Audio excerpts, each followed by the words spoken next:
Hey guys, welcome back to Barry's Corner. It's Emily here, and today this is just a reading vlog. I'm reading my most anticipated books. So I'm reading books, okay, as one does, especially when one has a booktube channel, and I'm really enjoying these books, but all of them are for a video, and I'm kind of getting stressed about it because I'm like, what if I want to read this book, but it's not for a video, and I don't know. I just wanted to read books that I was like super excited for, and I've been excited for The Spanish Love Deception, but I didn't have a video idea for it, and you're probably like, Emily, a romance video. I already did that.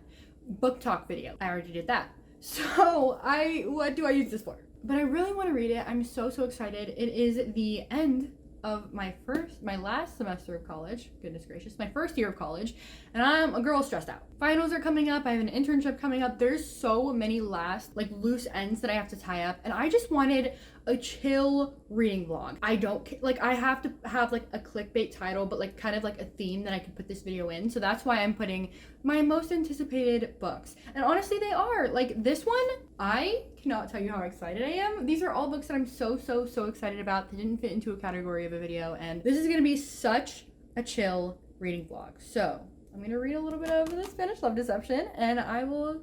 Oh wait, I didn't even tell you what this is about. I honestly don't know much about it anyways. All I know is that it's about a girl named Catalina, and she desperately needs a date to her sister's wedding because her ex is gonna be there, which I don't really know why, but I love that trope. And this guy from her job who she hates, which kind of like hating game vibes, okay, but also like on honeymooners vibe because they like go to Spain or whatever. The guy from her job offers to go with her. Who knows why? Who cares? But it's enemies to lovers, and I love the trope. So I'm very excited. I have such high expectations. Maybe I should lower them a little bit, but like I'm excited.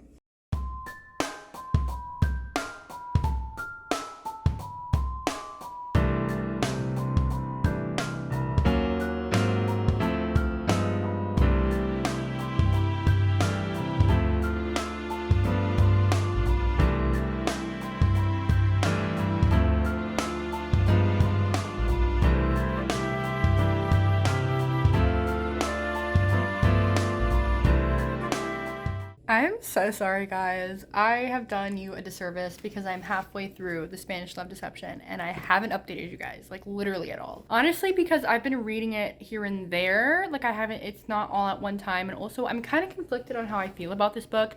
It's very cheesy and cringy, but I love cheesy and cringy, and I'm loving the Hispanic representation. Like, I'm Puerto Rican, it's completely different than Spain, but like she talks like in Spanish, and like the Spanglish is just beautiful. I just love it because no matter what Hispanic you are, I feel like we all have a sense of like culture and like homely, I don't know, like you're my family, you know what I mean? Like I just love it because it's so familiar and I just love it so much. So really loving that aspect. I don't know how I feel about their romance yet. Like she's just kind of like immature when it comes to love, and like she's falling for him, like very attracted to him, but he's like kind of mean, and like I know later on he probably won't be mean, but like I don't know.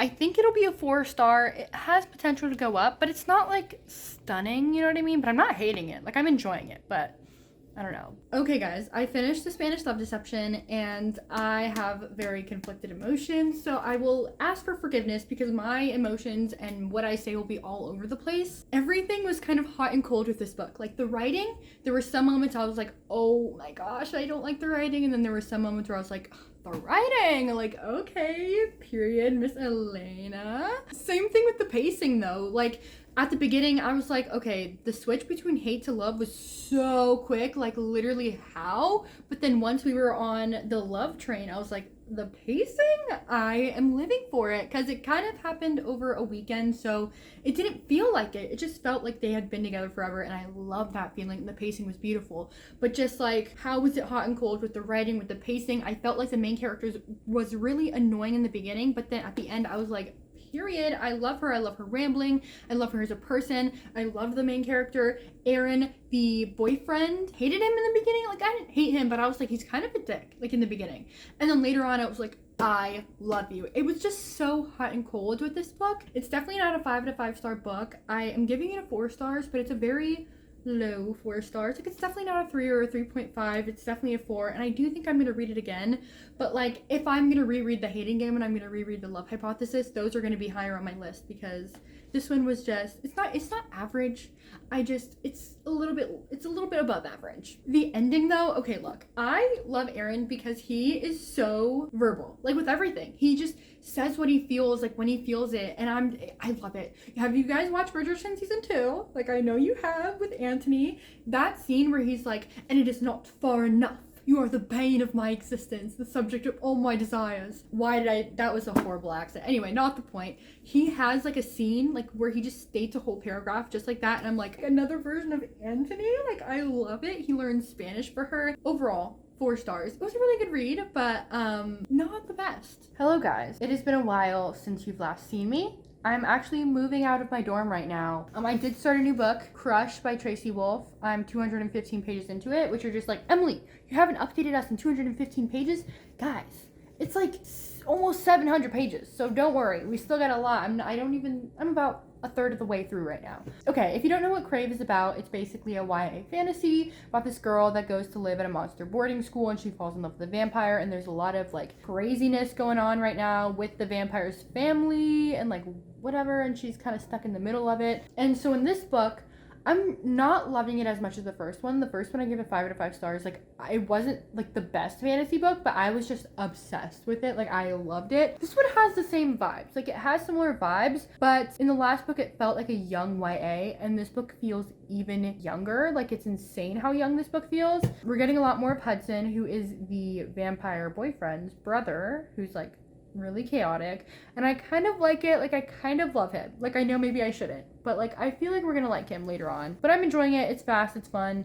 Definitely not a 5 out of 5 stars. Like, it's just fine, but I gotta stop reading it for right now because I gotta go pack. Let me know if you've read this book because I really want to know. Hey guys, I am back at home. It's bad lighting, it's bad sound. I know everything just sucks right now, but I'm like 450 pages into Crush, and I'm gonna be honest and say that I've been enjoying it a lot more than I was beforehand, but also there's a lot that I'm not liking right now at the moment. Like, okay, Hudson. So I don't know if I fully explained, but the vampire that she falls in love with in the first book's name is Jackson, and he's having some really big trouble with his brother Hudson. And Hudson's supposed to be dead right now. So that's all I'm gonna say, because it's not a spoiler technically, because we know that in the first book. But anyway, right now I'm loving Hudson. Like, loving Hudson with my whole entire being. Like, I'm gonna be honest and say that I kind of knew where this book was going, kind of, when they introduced him, but I'm okay with that. I'm okay that I guessed what the plot was gonna be, because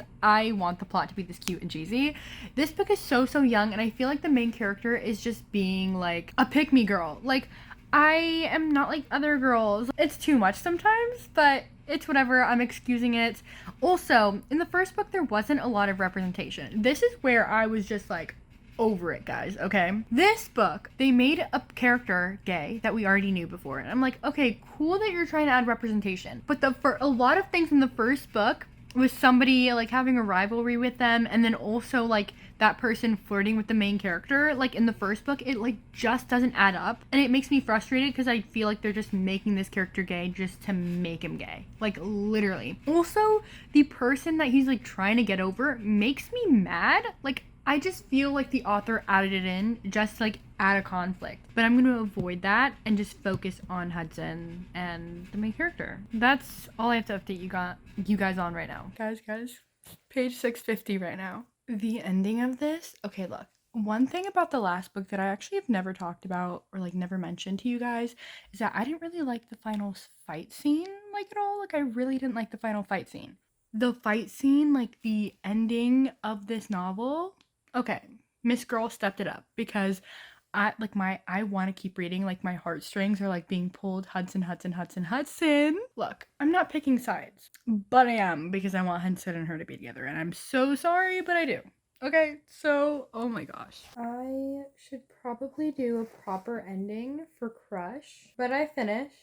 What I thought happened turned out to be true.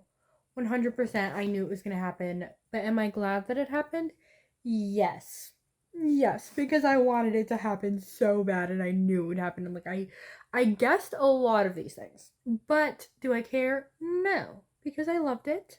I loved it. I'm gonna give this book a 4 stars, but I'll talk about it a little bit later when I pick my second book, because I need to get to the third book. I need it now. Okay guys, it's been a while. As you saw, I finished Crush and I ended up giving it 4 stars. I think I just couldn't ignore all of the things like the author being a subpar writer, the main character being a pygmy girl. I really loved Hudson, like I really did. He was so beautiful in this book, and actually it's been a while since you last saw me because I bought Covet, the next book, and I completely read it. So you know I was excited to read the next book. I gave Crave, the first book in the series, 5 stars, and honestly, I would say this book is better than Crave. I just was ignoring all of the downsides to the book. But 4 stars is not a bad rating. It's just such a guilty pleasure read, just like Twilight. It's just so fun and enticing, and I love that. This book definitely could have been cut down. Like, it's 680 pages and there was a bunch of different scenes that just did not need to be there, but it's fine. I like them anyway. At the end of this book, she gives extra scenes in Hudson's perspective, and I'm like, girl, I love that. And she did that for Covet too, so it's really cool. I just love it so much. Moving on though, I picked out Ugly Love by Colleen Hoover to be the last and final book in this video, and I'm actually on page 90. I'm on page 90 right now, and I am honestly not enjoying it as much as the other Colleen Hoover books I've read. If you don't know what this book is about, it's about a girl named Tate, and she's going to live with her brother because she's going to school for nursing, and the next door neighbor is a guy named Miles, who kind of is going through a bunch of stuff. They're very attracted to each other, so they start a friends with benefits type thing, but I think Tate starts feeling a little bit something more, and it kind of goes downhill. It goes back and forth between Tate's perspective in the present and Miles' perspective in the past, so we're kind of learning why Miles is closed off. And I don't know, I feel like it's going too fast for me right now. Like, we're 90 pages in, but like, I don't know, they've already started this whole relationship and only half of the chapters have been in current day. I don't know. And I know a lot of people are going to hate me because Ugly Love is people's favorites, but I don't know. I'm not loving it. I'm not hating it though. Okay, 200 pages into Ugly Love and I'm almost finished with it and I'm still not liking it. Like, guys, I'm so sorry. There's one thing that is a parallel in between the two stories, like with Miles and Rachel's relationship and Miles and Tate's relationship. In the first one, Miles is so obsessed with Rachel and Rachel gives him rules to kind of set boundaries. And in the second one, Tate is so obsessed with Miles and Miles is giving her rules to like set these boundaries. And I think from an author's perspective, that is so cool, the parallels that Colleen Hoover is putting in this book. I think it's brilliant. But from a reader's perspective, I'm not loving it because I don't want Tate to be compared to Rachel. And their whole relationship is kind of similar with the parallels that Miles can't help but compare him. Well, 1, because that was his last relationship 6 years ago. 2, because he's still thinking about Rachel. And 3, they have to hide their relationship and put all these rules, so like, how could he not compare Tate to Rachel? It also just makes me upset that every single time that Miles is with Tate, like, it's purely physical. Like, I know that he likes her, but it's mostly lust that connects them, like attractiveness, and that's fine. But it's not what I want, okay? I've said this multiple times, but if there is more like physical attraction and like sex in a book more than romance, I don't really like it. And there's been maybe only one scene where they did something other than sex. Come on. And I'm not liking it. Like, I just want more for Tate. And I like Miles. I think he's a softie. I think he's a great guy. But he just has trauma and I'm not vibing with it because I want so much for Tate and she's just putting her all and she just keeps getting hurt. And I know by the end Miles is gonna make up for it, but I'm just... I don't know. We're back in the spot. It's the end of the video. I finished Ugly Love and I'm so sorry guys. It's just not for me. And the thing is, I get it. Like, I get this book. I understand what Colleen Hoover was trying to do. But what I don't get is why Tate loved him in the first place. Miles did literally nothing. Like, literally nothing. And I would say quite the opposite to get her to love him. The initial attraction, sure, like, I get that. And I think Colleen Hoover was really pushing love at first sight in a type of way. The only thing that they had going for them at the beginning was physical attraction, and Miles is a sweet guy. But there was no romance in this book whatsoever. No dates that they went on. No, like, literally, I was begging, literally hoping that this book would just have a moment where they didn't kiss or have sex. Like, literally I just wanted them to not ruin the moment with that. Like, I just wanted them to have like a serious hangout moment. Also, when he said Rachel to her, I'm not going to spoil anything, but if you've read Ugly Love and you know when he said Rachel, I was livid. I was so livid. Like, if that happened to me, I'm gone. Oh, thank you, computer. I appreciate your feedback. I'd be gone. I'd be so gone if something happened to me like that. Like, I would be pissed. And I get it. He has trauma, and I understand that. Like, I'm so sorry, Miles, you have trauma. Again, I get the book. I get why he did what he did. I get the whole thing, and I applaud Colleen Hoover. But for me, it's a 3 stars. And the end was so rushed. Like, when they finally get together at the end, because of course they do, it's a romance book, so rushed. No. I'm so sorry, guys, but like, 3 stars. Like, I can't. And I'm actually so upset because I really thought Colleen Hoover, like, nobody could do it like Colleen Hoover. And now I'm like questioning everything. Maybe I'll read some Goodreads reviews and figure it out. But that's the end of the video. Aside from that, I read Crush by Tracy Wolf, and I gave that a 4 stars. And then I read The Spanish Love Deception, and I also gave that a 4 stars. I hope that you guys have a good rest of your day. Thank you so much for watching. Please subscribe, comment down below, do whatever you want to do, and goodbye.